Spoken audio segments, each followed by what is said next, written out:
பெண் காவலர்கள் குறித்து சவுக்கு சங்கர் பேசிய வீடியோவை நீக்க யூடியூப் நிறுவனத்திற்கு சைபர் கிரைம் பரிந்துரை கடிதம் அனுப்ப முடிவு செய்துள்ளது.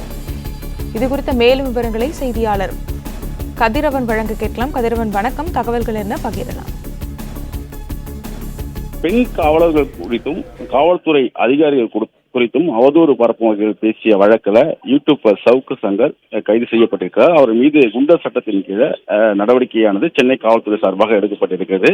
அது மட்டும் இல்லாமல் அவர் பேசியதாக பதியப்பட்ட அந்த வீடியோவை யூடியூப்பிலிருந்து நீக்கம் செய்வதற்காக சென்னை மத்திய குற்றப்பிரிவு சைபர் கிரைம் போலீசார் பரிந்துரை கடிதம் ஒன்றை அனுப்பவும் முடிவு செய்திருக்கிறார்கள். இந்த வழக்கில் ரெட்பிக்ஸ் யூடியூப் நிறுவனர் ஃபெலிக்ஸும் டெல்லியில் வைத்து திருச்சி போலீசார் கைது செய்து இன்று சென்னை அழைத்து வந்தார்கள்.